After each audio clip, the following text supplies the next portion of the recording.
Hello everyone. As you can see, we have a window type air conditioning refrigeration cycle diagram.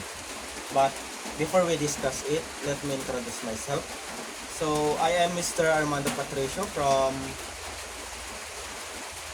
College of Industrial Technology, major in automotive here at PSU San Jose del Campus. So as you can see, this diagram is about a window type air conditioning refrigeration cycle.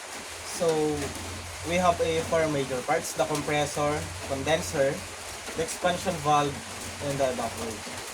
So but first,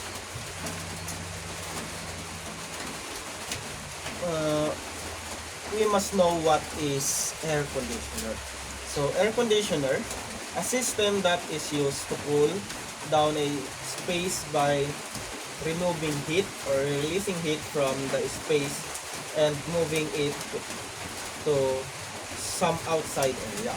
So the air conditioning is to absorb heat from a closed space or closed area, then delivered it or released it to outside. So as we're gonna discuss though this diagram, first is the compressor. So compressor is located inside part of the condenser unit, responsible for compressing refrigerant vapor. The compressor is the heart of the HVAC system. So according to what we read, compressor is the most major parts in the refrigeration cycle of this window type air conditioner. So the compressor is the heart of the AC or heart of our HVAC system. This compressor compresses the refrigerant that's sucked, then delivered it to the condenser. So after the compressor, we have a condenser. So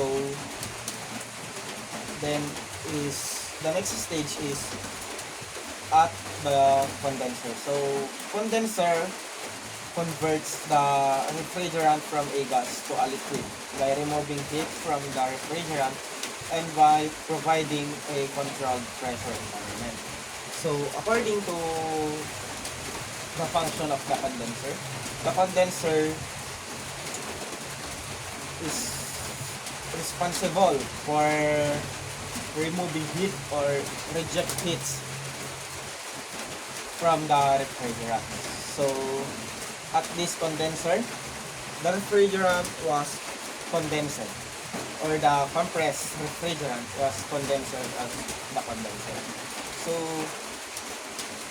as you can see, we have fan here. This is the condenser fan. So the condenser fan, its purpose is to transfer heat from the refrigerant system into outdoor air, which keeps the compressor from overheating.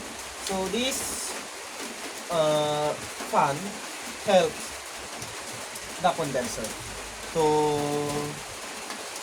transfer the heat into the outdoor air. So this fan also helps to avoid overheating. So after condense the refrigerant at this stage, next is to the dryer. So the dryer is a filtration device that designed to remove contaminants including moisture from the refrigerant. So as we can see, or as we must learn, the compressed refrigerant also takes a moisture that enters to the condenser. So the dryer remove those moistures, contaminants, or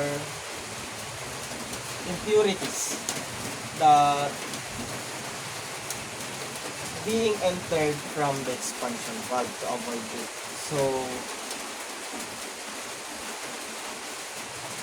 next is the expansion valve. So at the expansion valve, removes pressure from the liquid refrigerant to allow expansion or change. So according to his name, expansion or change of state from a liquid to a vapor in the evaporator. At this expansion valve, the refrigerant that enters to the expansion valve was become or make it atomize or become a small particles. Then also it removes or decrease pressures from a liquid refrigerant. So to allow also expansion. Then enters to the evaporator.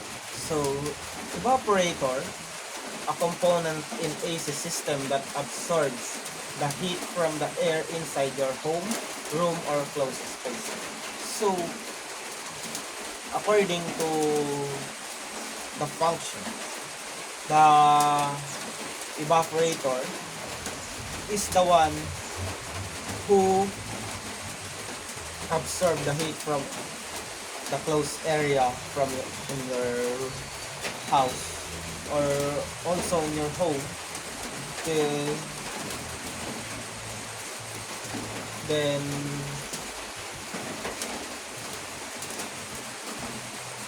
sucked it to absorb the heat, then it flows to the compressor. So the evaporator also cool the room of your home or the room of your house, and also the closed space or closed area. So after the evaporator, the refrigerant or the low pressure gaseous state refrigerant goes back again to the compressor. So after the refrigerant goes back again to the compressor, it compresses again, then goes again to the condenser, to the dryer, to the expansion valve, to the evaporator, then goes back again to the compressor. So the cycle is repeated until the air conditioner was in use states, or until we use the air conditioner. So as you can see, at this side, low pressure liquid, then low pressure gases. So as you can see, low and low. So this side is the low side pressure, then this color blue. So then next is this side is the high pressure sides, those color red. So this is a high pressure gaseous state and high pressure liquid state. So this is the discussion of a window type air conditioner refrigeration cycle. So I hope that you've learned a lot in this discussion. So thank you for listening.